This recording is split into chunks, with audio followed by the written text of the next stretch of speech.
35, waiting for speed, and action.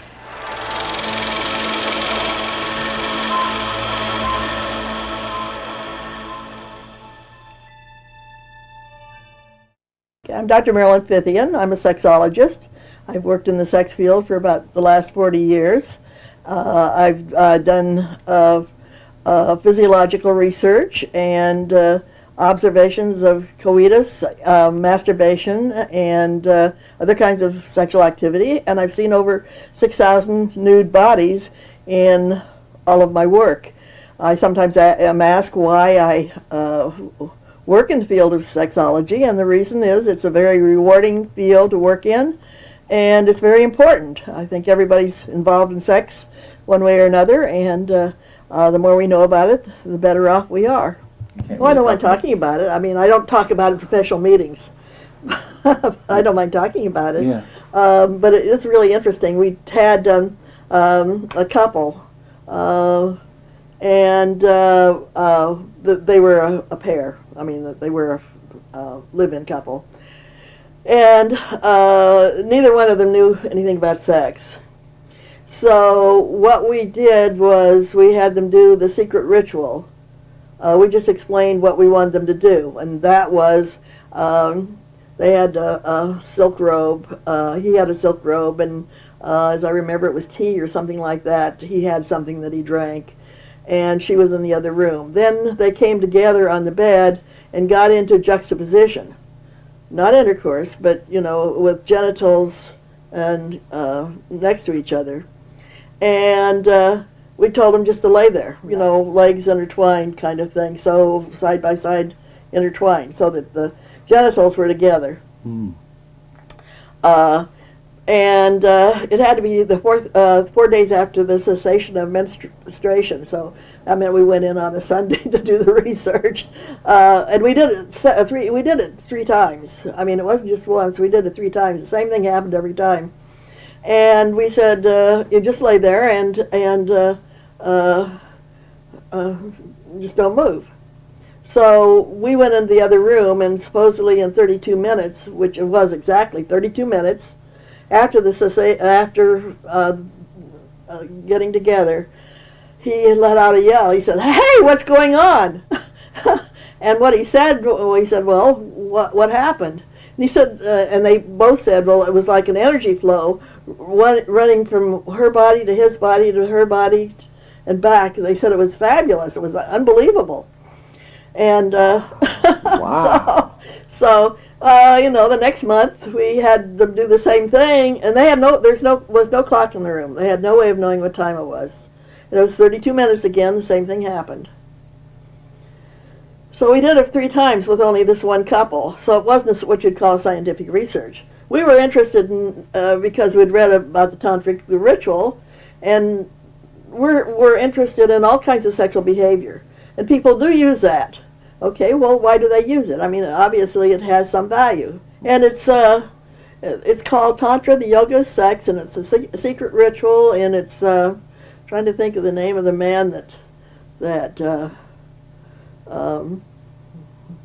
wrote that particular book, but it's old. It's an old lesson. Now, when you call it a ritual, what, I'm like the intertwined 32 Well, what it has, you have like a silk robe. The man has a silk robe, and he sits alone. And it seems to me that he uses his pelvic muscles 2 or 3 times while he's sitting there.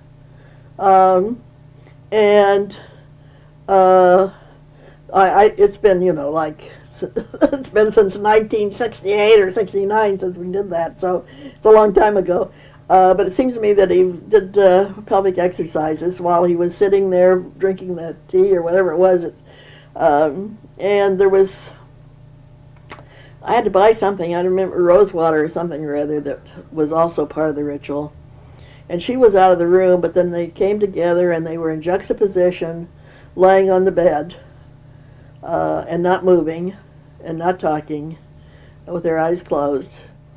And they said it felt like energy flow. Now, he was a physicist, see, so he knew what he was talking about. Right, he was. And He said it was really weird. He said it was really a strange sensation. Was he a particular sect? Was he into a particular religion or something? No, huh? Oh. No, he happens to be a well-known person. A lot of our research subjects are very well-known people. Wow. And he's written a lot of books and so forth, but not in the sex area. Yeah. Most probably Holland. Holland, really? You won't find it anywhere in the East, in the Orient. Well, you have problems in the East. I mean, you know, I think Holland's more. Holland and Denmark, I think, are more open in relation to all kinds of sexual behavior. Right. And that's what the research indicates too.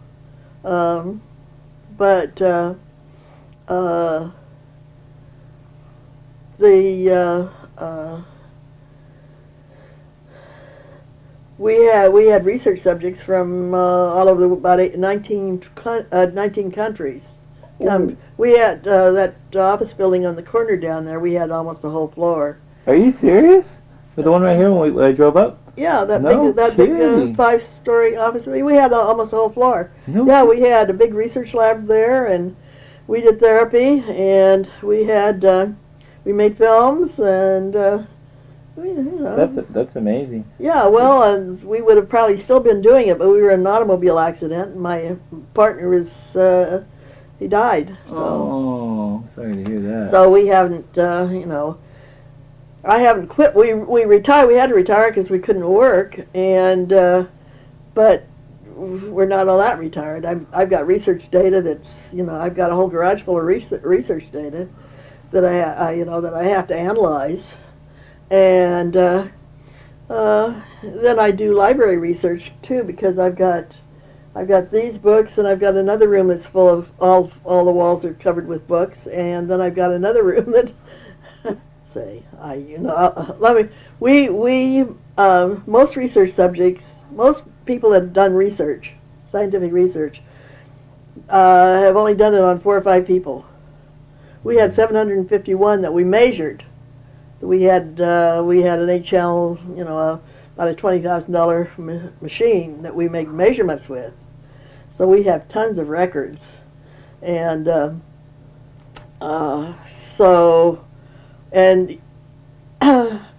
we had people from all over the world. Everybody, it's still man on top, woman on the bottom is the most popular position that they use. Yeah. You hardly ever see anything else, and they will say that they use other positions, but it's, when you ask them to do what they would ordinarily do at home, you get some of that, but not a lot of it. And you get other kinds of behavior. I mean, after the research subjects know you for a while, and they're more apt to do more kinky kinds of stuff. I guess that's what you'd call it. Garroting. What's Garrity? Choking. Oh, yeah. What's that come from, do you think? I thought they called it asphyxiation. It is a loss of breath, but it gives you an orgasm. Garroting. Well, yeah, I've seen them use a necktie. And paddling, and you ever read Naked Lunch? No. By Burroughs? No. Well, that's in that why he hangs himself. I mean, every once in a while, that TV star that recently died in the shower? It was about a couple of months ago. My take on that, after reading a number of articles about it, was that it was probably a sexual thing, because you frequently find that people will hang themselves and not cut themselves down in time. And the fact that he was doing it in the shower, because water is an aphrodisiac, would make me think. And shower. If you've got a shower, look at it when you go home. I mean, how are you going to hang yourself on that unless you were doing something? Unless it was an awfully high shower.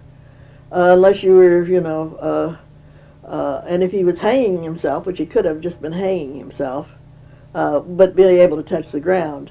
And then he went unconscious, and then he, didn't cut himself down.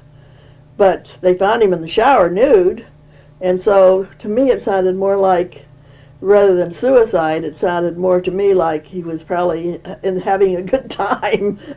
And you're probably the only one that could have deduced that. Oh yeah, I mean, I've read several murder things that it was obvious to me that that sex was what was going on. That people just don't understand it. Couple of them were people that ended up going to jail that should never have gone to jail because the jury didn't believe them. They had no one to represent. And they didn't understand what was happening. That's amazing. Talk about the dark ages. That's amazing. I know, it's terrible, and it's getting worse. I mean, it isn't getting better. It was the AIDS epidemic came along, and so that shut down sexuality.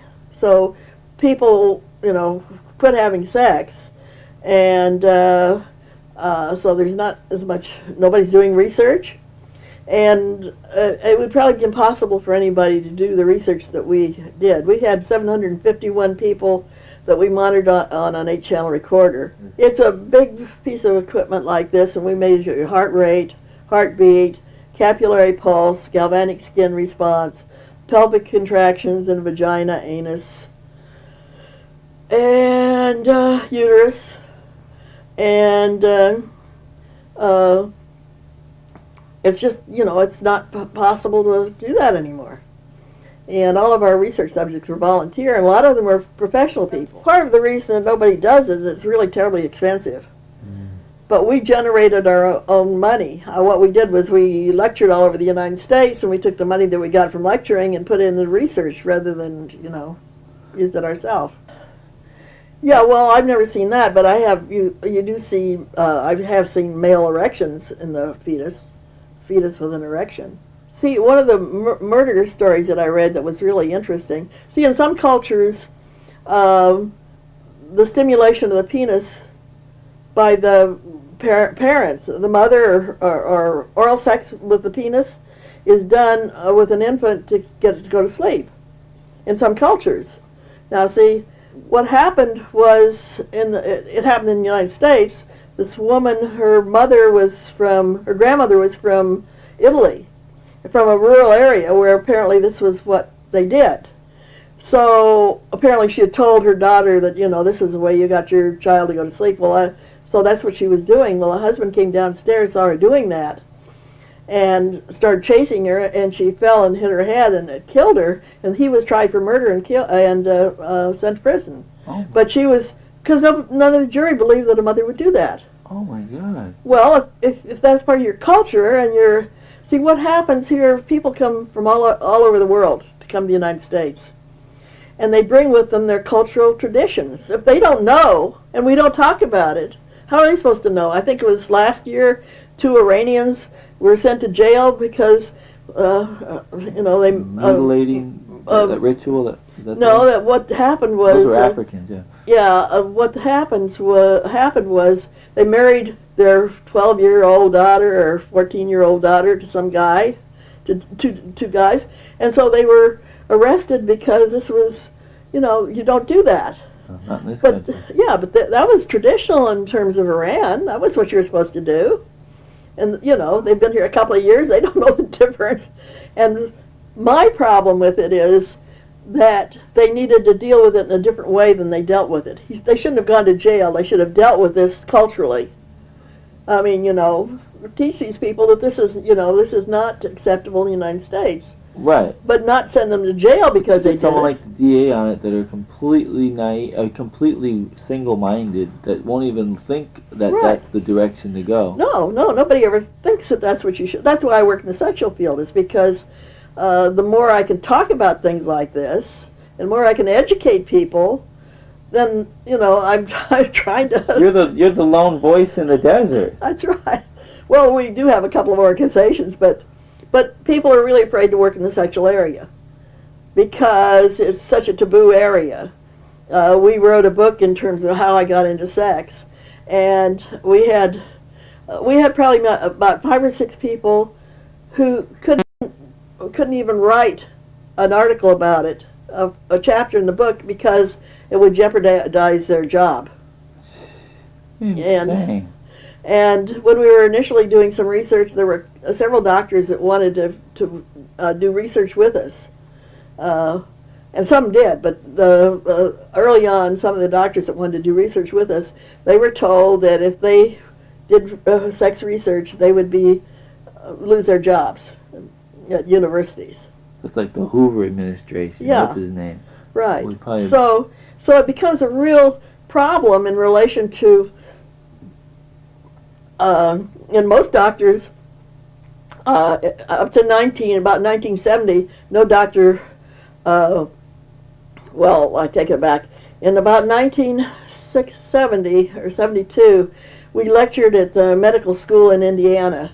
They had a week-long program for doctors who came from all over the country to the program.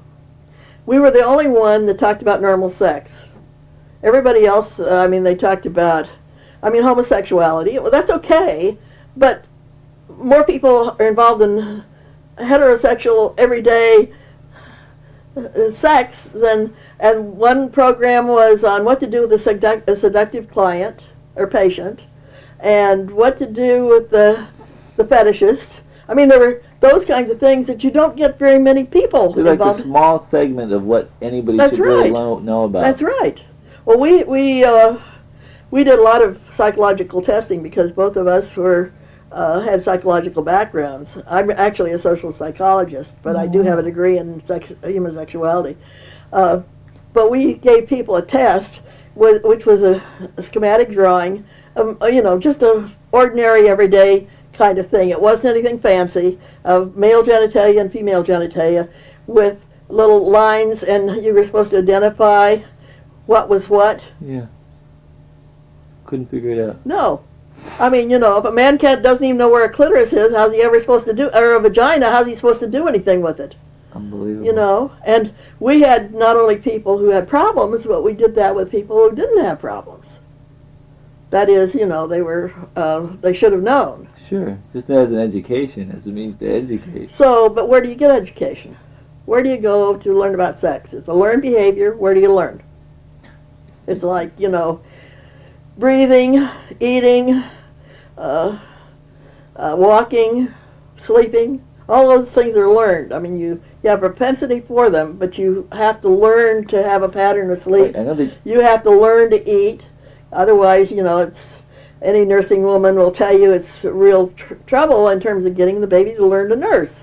And defecating. Bowel and bladder control are learned. You learn to do that. And sex is one of the things you learn, but where do you learn it? You got to learn it on your own, I guess. Well, that's why kids 12 years old are having sex. They're trying to learn it. Yeah, they're trying to learn. Why do you think you have pornography? Why do you think you have prostitutes? That's because in countries where those things are illegal, you have many fewer, you don't have the sex crimes that you have in the United States. Where it's illegal? Denmark, Scandinavian countries, and so their sex crimes are practically nil. Wow. And so, That's amazing.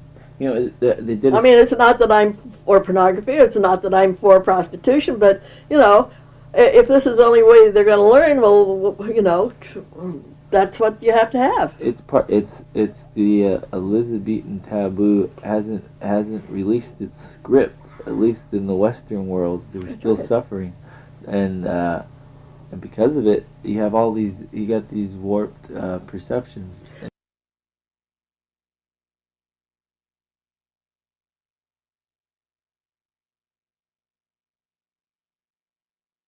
Well, yeah, and part of the problem is you have things like, I see things like what happened in Colorado at Littleton is related to this. Oh, I agree.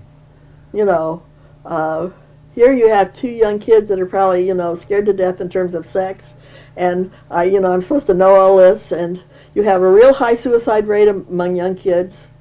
Well, the only reference point was that new movie Romeo and Juliet. They watched Romeo and Juliet, and in it, they tried to do it. Today, all the movies have to do with killing and sex, and it's tied together. That's what I saw last night when I went to the movie. It was a weird movie. I'm going to have to see it again. What was it? I don't even know the name of it, but it was, it was killing. That's all they do. She'd take a guy to her room and then kill him. you know, and one after another. And then the guy started killing people. I mean, the guy that was interested, who was following her around, started killing people. I mean, it was, you know, and it was definitely tied in with sex. Yeah. So they were all sex crimes, but and you get you know, certain kinds of behavior develops because, for instance, if you spank a child and you do it on a consistent basis, that can produce arousal. Well, and you know, when they become an adult, that's how they get arousal. You have to be spanked because that's the way that they've learned. Wow. I mean, one of the things that we did was we had to work with people who wanted to change their pattern because they couldn't have orgasm with intercourse, or, I mean, you know, they had some other form of gratification. They want to learn how to have intercourse because that was what was expected when with a partner. So, you know, so we did a lot of that kind of work. The main area that I really liked to work in was the single males who had never were virgins. Oh, I mean, there's a high suicide rate among single males that are virgins. Because they're so frustrated? Well, they don't know what to do, and that's right. They're scared. They don't know what to do.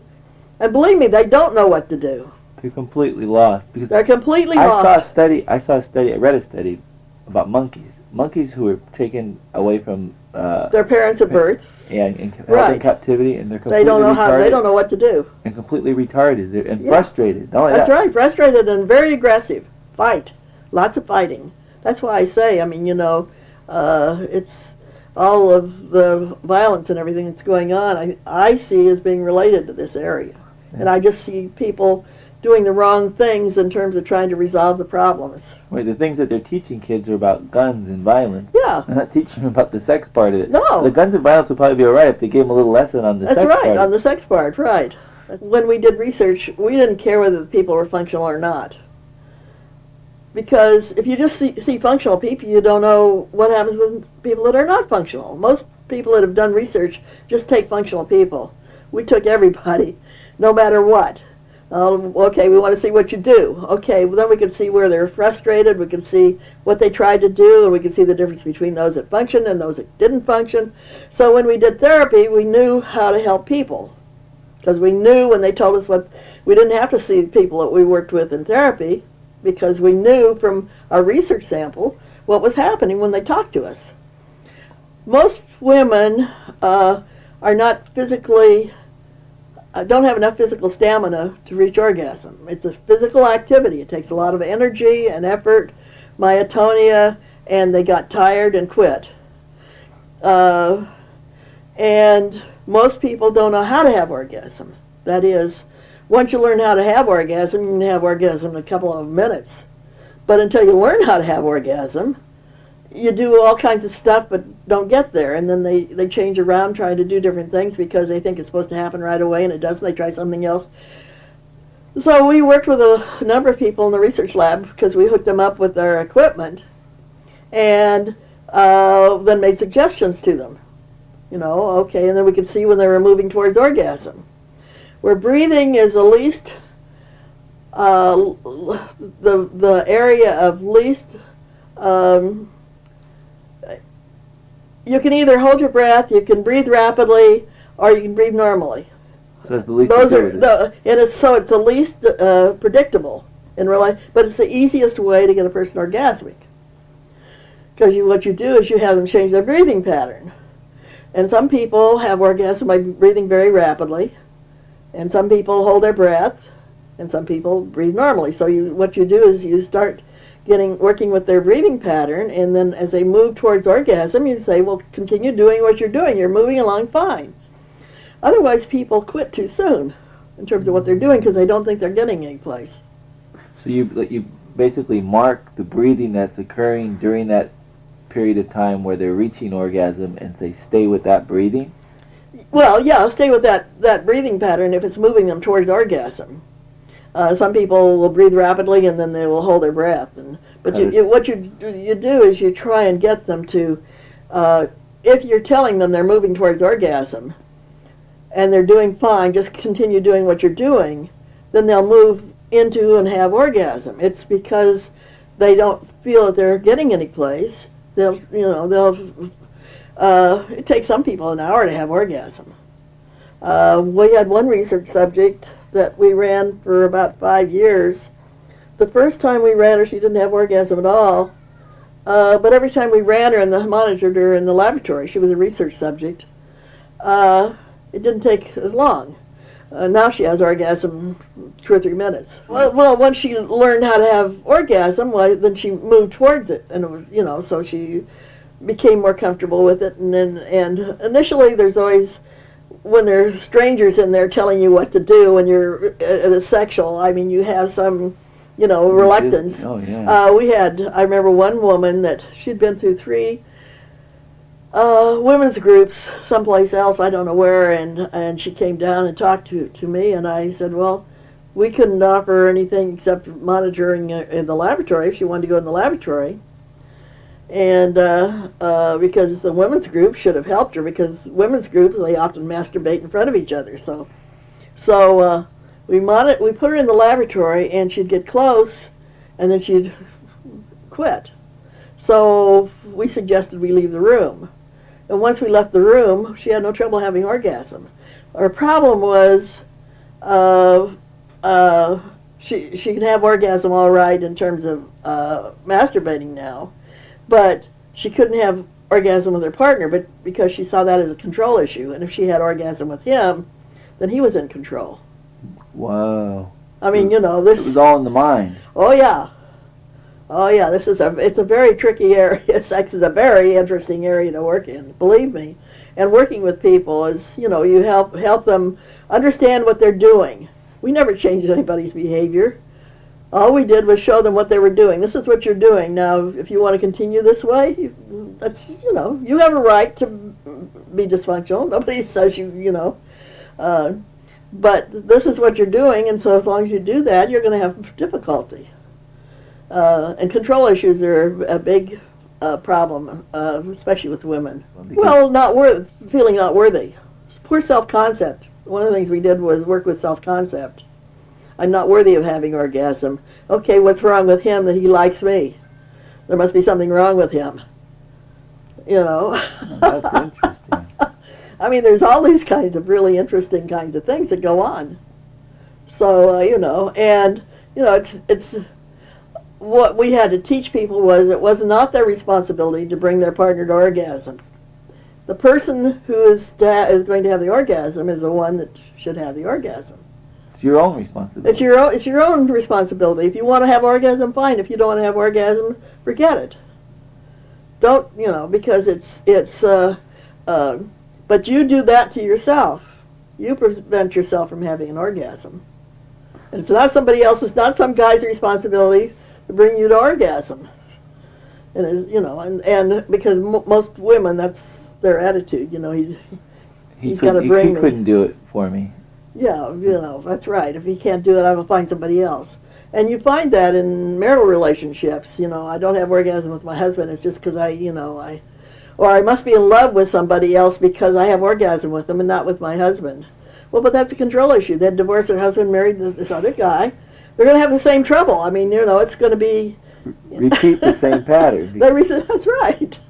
Repeat the same pattern. What about spontaneous orgasms? What's the greatest number of spontaneous orgasms? 135. What? For a female, 17 for a male. My God, 135? 134. I guess it's 134. Yeah, within a short period of time, within an hour, and it's probably considerably less than an hour. Well, she bicycled 5 miles to be a research subject, so, by 5 miles. You're talking about people that are in really good, both males and females that function like that, at that level. We're into strenuous physical activity on a consistent daily basis. They were prime fit candidates. They were, yeah. They probably couldn't have achieved that any other way.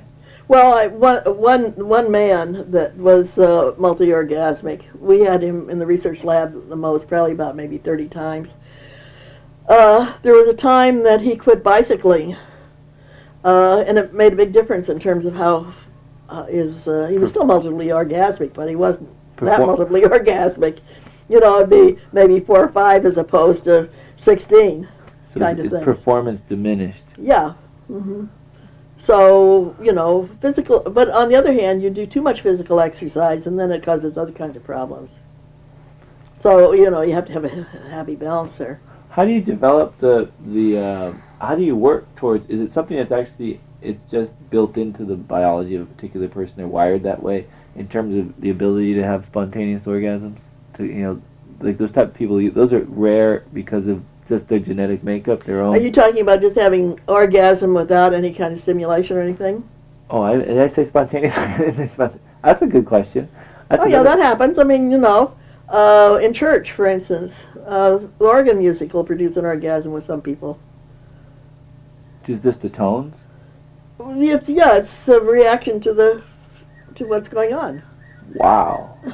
So Never heard of orgasm that. will take place.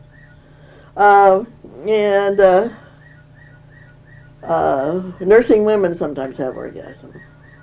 Because their breasts are being The stimulated. stimulation of the breast that scares some women. I mean, and they'll quit nursing. But you know, the thing is, they don't know. Nobody ever told them that happens. It's just biologically perfectly all right. I mean, Yeah, there's nothing wrong with that. You can have orgasm. What difference does it make? I mean, you're not, you know, you're not madly in love with your. What's it going to take to get the world on the right path of thinking? I mean, it's because we're so far in the wrong direction, and there's no hope in sight. The only things that are actually getting any attention are homosexuality. Right. And why is that? Why is just 1% of the population getting all the attention? Well, there's nothing wrong with being homosexual. I mean, that's perfectly okay. There's nothing wrong with it. But they're monopolizing. yeah, but all the focus is going in that direction, and that's because they're organizing and pushing for it. The rest of the population is apathetic. Right. I guess everybody's asleep at the wheel. So, and, you know. Well, you know, everybody's supposed to know all there is to know about sex, and believe me, people don't. I remember we've had several couples where the woman had a problem and the husband didn't. And the husband felt he knew all there was to know about sex. I mean, he felt he was very knowledgeable, and they were pretty knowledgeable. But when we got through working with them, they said, "I didn't realize there was so much I didn't know." I mean, you know, they may know the nuts and bolts, but even so, you know, we had some people that were high up in the Sexual Freedom League, where lots of sex going on, that had sexual problems, so you know, and some of the people we've worked with had, you know, maybe couple hundred partners. That only means that you've had sex, you know, with different people. But we did some observations in a swing club, and so you could see, and one of the people there was somebody that was a research subject in our laboratory with their husband. The difference between her functioning with different men, she accommodated to the guys. She, you know, so women accommodate to men in terms of what their pattern is. So men's patterns tend to be consistently the same. Because they're just accommodating. There's no movement. There's no change in the role playing. Right. Yeah. So you know, and when you talk to the women about it, because I mean, obviously we had to talk to people in terms of, okay, well, why is it different here than there? Is because, well, my behavior would scare a man if I was my normal self. So I accommodate to men. I'm a Republican, but my reaction is he really did a great service to the United States. Best thing that could have possibly happened while he was in office. I mean, they got everybody talking about oral sex and what, you know, sex. I mean, it came out in the open. I mean, obviously. I mean, you know, I think it was great. But at the same time, but at the same time, but it's unfortunate because you know. The way they got criticized for the behavior. Oh, I mean, right. I didn't really think he should be doing it in the Oval Office, but I mean, you know, and I feel sorry for Lewinsky. I mean, I really do feel sorry for her because, you know, she's labeled a sort of a slut kind of thing. Well, she was doing what college-age kids do. Believe me, I taught at the university. I know what college-age kids do. She wasn't doing anything that any one of them would probably have not done. Exactly. And so. But she's doing okay, because I just saw her on TV. She was Yeah, doing yeah. to a commercial. That's right. So Yeah, she'll probably do. Well, you look at any of the women that he was involved with; they're all doing okay. That's right. They're all doing, TV, movies. Well, I mean, she comes from a fairly wealthy background, and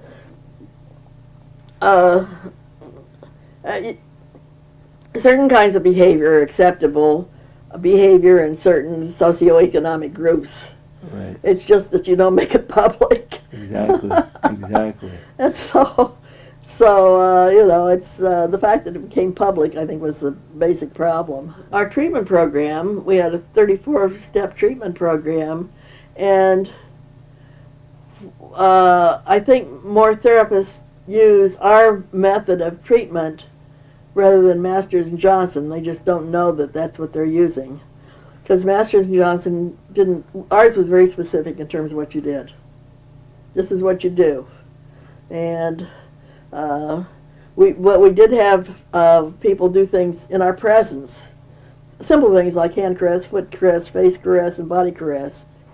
And we had them do that because what people tell you they're doing and what they do are two different things. And they'll tell you, oh, we're really warm, close, intimate, and they can't even hold hands with each other. That's not the case. And so until they can really hold hands and do something gentle and tender with their partner, then they can go on and do a foot caress. And as they become more comfortable, then we send them to the motel and do things. And when they get to the more intimate kinds of behavior, they do those in the motel, but we know what they can do. So, if they have any problem in the motel, okay, then, you were able to do the hand caress, okay, start, the foot caress, start over again in terms of before you get, and we have them do all those before they get to sex. So typically an assignment in the motel is 2 or 3 hours. So they do a lot of touching, caressing, fondling, holding before they ever, get to intercourse. And that's what women like. Oh, exactly. They want the touch. Intercourse is fine as long as they get the touch. They just don't want, to feel like a sperm receptacle. So, and men really enjoy it too, so it works out fine. Yeah, nice. Men get pleasure out of it. I remember couples saying, well, we're not having intercourse any more frequently than we were before, and the husband will say, yeah,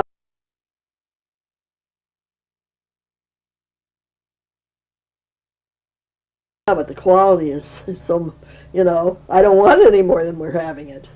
It's the quality of what's happening. So, a lot of the foreign countries, have behaved.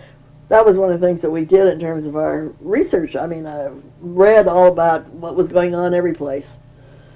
Because there are all kinds of books on China and Africa and everything. And so what we did when we developed our treatment program was incorporated some of that behavior, some of those things that we felt were important. Is there certain stimulation in a massage that you think is just really light? Really light. So the skin sort of lifts up to meet the what you're caressing. If you do anything heavy, there's nothing wrong with that. But if you're trying to develop sensation, the lighter you are, the more sensation you're going to develop. A lot of people don't have very much sensation in their body. So you may have to use heavy pressure, but as you go along, get lighter and lighter, because what you're trying to do is develop feeling. Sensation. A lot of women don't have no sensation in their genitalia at all. Because it hasn't been developed. That's right. Yeah. It's there, but this receptors. Yeah, we always put them on pelvic exercises, so that's going to make some changes. That's going to put blood into the pelvis, so you're going to get more sensation down there. When you say pelvic exercise, just kind of forcing it back and forth in and out? It's starting and stopping urine when you urinate. That tells you what muscles to tighten. It's a pubic coccygeus muscle. You tighten and hold for a count of 3 and relax. Tighten and hold for, and you know, a woman can stick her finger in her vagina and she can feel she's tightening around her finger. But, and then you flick it very rapidly because that's what that muscle does at orgasm. It's sort of like a butterfly, just really. And then the other one is bearing down, relaxing and tightening it up. That also happens at orgasm. It's sort of like a piston effect. And those things will produce more blood in the pelvis. And they're good for men too, because a lot of erection problems are related to lack of blood going through the capillaries into the penis. So, they do exercise. Both men and women do exercises, and so by the time they get to intercourse, why, things are moving along. Because we always worked with them, or mainly most of the people we worked with intensively for 2 weeks. 2 weeks, wow. Mm-hmm. And they would be having, sexual activity for 2 or 3 hours every day. Well, one of the things that happens is people often, for whatever reason, quit having sex very often. And frequency of sexual activity is an important factor in terms of good function. If you don't function on a fairly consistent basis, then you lose function. It's, a vagina will atrophy, and the penis you'll have difficulty in terms of erections and stuff, and so those are the main problems that people have, of lack of function. Wow. And of course it's interesting because there's less functioning now than there was, say, 20 years ago in terms of couples. They don't have time for 2 or 3 hour session. They say if they have it once a week, they're pretty good. That's right, and then it's in a hurry. And right, so that's one of the things that people learned when they came to us. I mean, one of the things that we learned from observing lesbians was time. They took lots of time, and so time is a factor.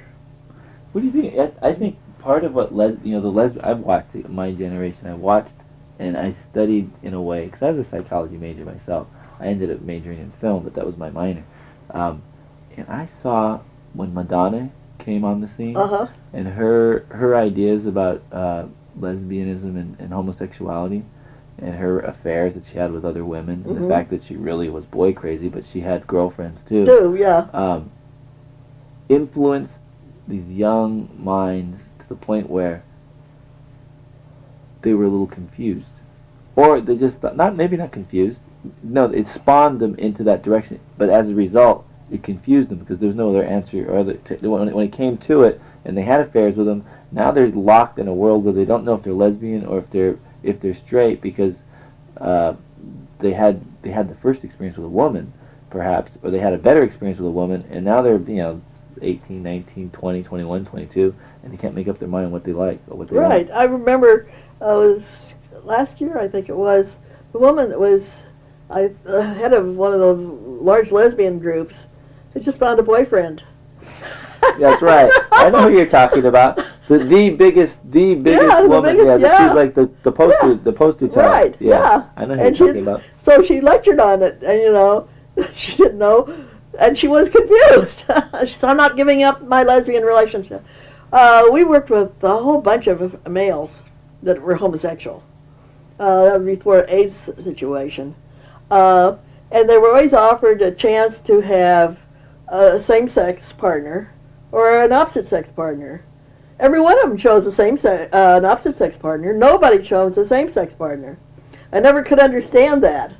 They keep telling you that, once you're a homosexual, you're always a homosexual. They function fine heterosexually. Most of the time, the problem was there was only one in all those people that was really a dyed-in-the-wool homosexual. But he was married, and his wife wanted to have a baby, and she wasn't willing to have sex with somebody else to have a baby. So he came in to learn how to have sex with her. And his reaction was, "Boy, this is pretty good. I'm not giving up my other partner, but boy, this is pretty good. I really like this." But most of them function fine sexually, and a number of them are married now. And moved into, they were really afraid of women. That's what they didn't know what to do. They functioned fine sexually. You know, they had no, you know, but the thing is, we don't rush them right into it. I mean, they go on a progression and they learn what to do and they learn how to, you know, they get interested. I mean, she gets turned on, and you know, that's not bad at all. Yeah. We saw an awful lot of men that, you know, that, and we even saw some that they didn't know, I must be homosexual because I don't get turned on by women. Well, they're not supposed to get turned on by women. You turn yourself on by by what you're doing. But you've got to learn that. If you focus on trying to turn her on, you're never going to get turned on. You know, how good does it feel to you? Does it feel good? Well, enjoy it. Don't pay any attention to her. I mean, if you're doing something that feels good to you, you know, you're going to, probability is that it feels good to her too. At the university, I mean, they have several lesbian instructors that teach women's studies. Well, and you know, they move people in that direction. And there's nothing wrong with being a lesbian or homosexual. I'm not saying that. What I'm saying is, you know, you need a broader spectrum so that you know what sex is all about. Then you make up your mind what you want to do. It's exactly. They're teaching them. But how can you be a homosexual if you don't know what it is to be a heterosexual? The lesbians and the homosexuals have formed groups that push their agenda. I don't know, the religious groups, their agenda too is a different one, so that it makes it makes it all complicated. So, but like I say, I mean, when they talk about human sexuality, a lot of the teachers don't talk about normal everyday sex. It's always about deviant, what you'd call deviant behavior. Now, I don't like to use that word, but I mean, it's different from the norm. It just deviates from a norm. Here's a norm, and 99% of the people function this way, and, you know, a tenth function this way, and a tenth function this, you know. So when you focus on those things rather than the larger population, it poses a problem. She says, you only need one. She was from the Middle East. She says, quit trying them all out. You only need one. God will bring you one. Okay. Well, you've got to find one first. Yeah, exactly. Oh, you know, you see different sized clitorises too. I mean, some are as big as a penis, but bigger isn't better. A doctor friend of mine does penile enlargements, and it's so stupid. Isn't it? Stupid. I mean, a woman has an organ of accommodation. If she does pelvic exercises, you know, she can have a snug, tight vagina, and that's all it takes. It's all it takes for a man, because it, you know, it has a thrusting against the walls of the vagina. Well, it's a movement against the walls there that, over the sexual segments, that produce arousal and response in intercourse. And of course, the clitoris is, you know, it's easy to stimulate manually or depending on the position, depends. But he does enlargements, bigger and longer. Oh, I've watched the surgery. There's no way, absolutely no way, if I was a man, I would ever go through I would never do anything like that. I can't imagine a man even wanting to do anything like that with his penis. Oh, bigger is better. I mean, you know. I really feel sorry for women that do the breast augmentation. Oh, yeah. I really feel sad. I feel for them because they're such a product of the culture. The culture, and That's they right. don't realize how bad it is. I says, no, you don't want to do that. You don't. Trust me, someone's going to love you exactly the way you are. That's right. Well, I mean, the research that shows that if you have children, they may have deformities and stuff as a result of having breast implants. I see it as a huge splinter. I see it as... But nobody ever talks to them about that. You know, nobody really talks to them about that. No, because the doctor they go to tell them everything they want to hear. That's right. Yeah, that's right. That's one of the saddest things I've seen in recent times. Young girls, too. I know. Well, and yeah, that's right. They don't realize that, you know, that stuff leaks and it can cause birth defects on children if you're going to have children at some point in your life. And, you know. I was in a position to actually try to, you know, sway him in another direction. Family member. For the life of me. I was good for a while. All the scary things I told him, it didn't make any difference. No. Well, and some people, after they have the implants, have them removed. That's what I said. I told him, I said, no matter Well, what. because they don't like what happens to them, because then men treat them as objects rather than, in a relationship. So. It's true. Well, I always say, well, you're going to have to get them removed. They're not going to be able to stay in you forever. Yeah. Imagine they're going to have to come out. Your doctor will never tell you they got to come out. No. Well, it's just like if you have a penile implant, why it's only good for about 3 or 4 years, and you have to have another one. How many of those do you want in your life? And what's happening now with Viagra? All young men are taking Viagra. They don't know what the long-term effects of that are going to be. It's ridiculous. Why? Even young guys are taking it too. Yeah, they don't need it. Unbelievable. It says that they get more aroused. Well, there's a lot of things you can do to get aroused that don't take any kind of medication. They're trying to take a shortcut, stimulate the brain activity. Right. That's right. Yeah. So it's ridiculous. What I need to be working on, and I have all the data for it, is a difference between intercourse and masturbation and relational orgasmic response. Because I have research subjects that have both masturbated and had intercourse with their partner. And I've also had research subjects that had intercourse with different partners, and I can see the difference. I've got all kinds of research data. The last paper I presented had to do with masturbation. And I just talked about the various kinds of masturbatory activities I saw in the research laboratory, which was sort of interesting. And the fashion that they masturbate? Yeah, because people masturbate in different ways. I mean, one of the things that we used to say is almost every time we saw a new research subject, we saw something different than we'd ever seen before. They did something different.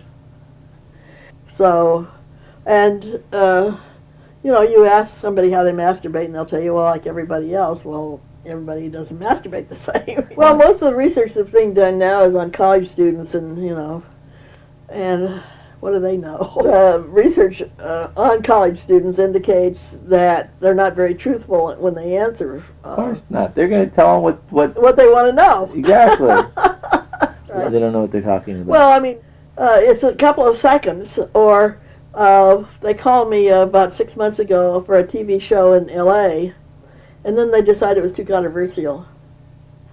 I get probably 2 or 3 interviews a week in terms of magazine articles. Oh, I bet. So there's a lot to know about the sexual area. Oh, and there's a lot that really needs to be learned about the sexual area. And the only other person I know that has done very much sex research, she's retired from the university, so she's not doing any physiological work anymore. And I don't know, I got a letter from one of the national organizations say their membership is way down. People are not going into the sex field because you can't make money at it. Exactly. That's okay. I don't care. I'm not anxious to make any money. Right. So it doesn't do me any good. I'm not doing therapy anymore. I'm not, getting research grants anymore. But I'm certainly willing to spend my time in terms of talking. Yeah, well, mainly because nobody else is doing it. I still go to professional meetings, and once in a while I'll present a paper, but they don't really tell me anything. There were, they had, Northridge had a couple of programs 3 programs that were really good, but they got involved with the FBI in investigating them. What? Yeah. The last one was on pornography. And the FBI's investigated them the last year, and their programs are the best professional programs I've ever been to. First place, I had people who were pornographers and people who were in the field, plus a lot of research done by college professors in terms of doing serious research on the subject. So they had a broad range of people, and you could hear it from all different points of view. You didn't have to just listen to how bad it is, or how scientific it is. You could hear what it was learning. It was learning. You really learned. I really learned a lot. I learned that a lot of the people that are into pornography were in the armed services, which I thought was really interesting. And some of them had, were colonels and were high up in the armed services. You think of that, you think of people who are into pornography as maybe a little fringe bit fringe kind of character.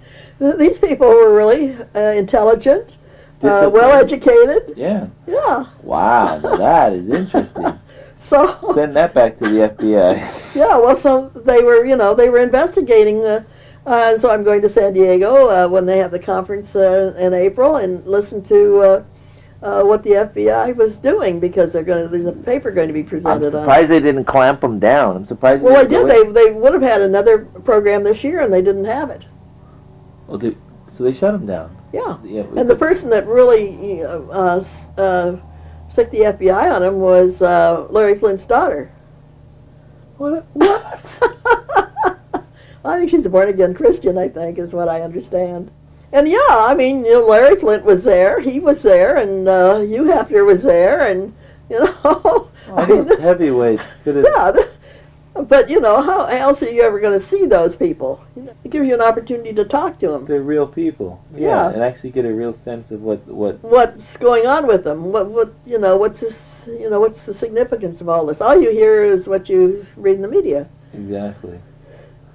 So, I go to senior university at the Long Beach State University. I used to teach there. I used to teach human sexuality. And I taught other things there. I taught comparative literature too. And then I taught in the English department. I mean, the psych department one year. Right. Wow. So anyway, I'm going to senior university taking classes. I mean, it's been 40 years since I had an anthropology class. The change in the point of view 40 years, now, as opposed to 40 years ago, it's a lot different. Oh, yeah. There's, been a lot of learning in 40 years. So it's really, and a lot of people are still doing their thing on 40 years history, and things have changed. So, and that's, of course, what happened today was he was talking about the difference in relation to what people thought a few years ago as to what is going on now in terms of the field and what they've discovered in terms of further research. But I volunteered to do a human sexuality course, and they said it was too controversial. I do have a class where it's called memory writing, and once in a while I'll do something on sexuality. And it's really interesting because I'll always have several people come up and say, oh, gee, I really learned so much. I really was glad you presented that. But I know there's one or two people in the class that are really uncomfortable, which is fine with me because the more I talk about it, the more comfortable they're going to become. But, and I'm a fairly conservative person, so they know me now, and so I can do it, and they aren't going to complain. I had a cousin who was a producer, and he changed his name.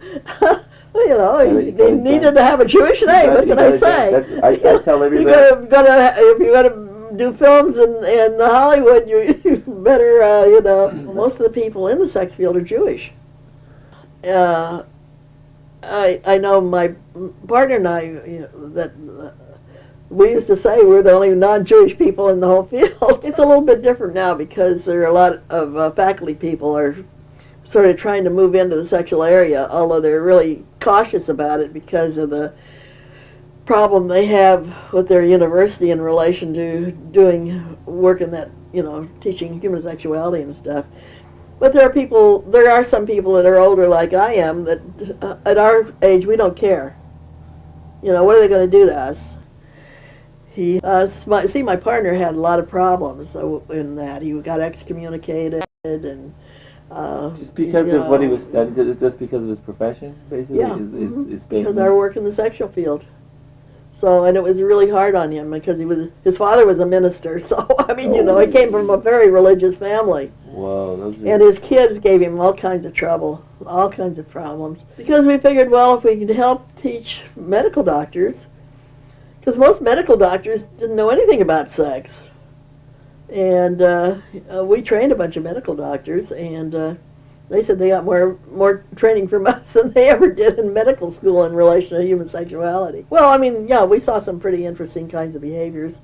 And, sometimes I remember one woman who would become hysterical. She didn't know she was having, she didn't think she was having orgasm, so she came in. And that was an interesting study when we did that. We had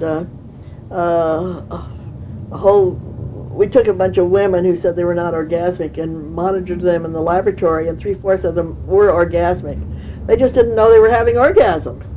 Wow. And some of them really had intense orgasms. I don't know what they thought was going on with them. She didn't even know what an orgasm was. That's right. They didn't know what an orgasm was. So once we explained to them, oh, here's where your orgasm is, this is what was going on, then, the next time we ran them, then they could identify it. But they didn't know they were having orgasm because they didn't know what an orgasm, they had an unrealistic expectation of what an orgasm was. What you've done to me? I'm Okay, sorry. no, that's okay. Well, that's what happens. They say, I'll do a half an hour interview with you, and they're here all day. They got their 30 seconds. I got an hour.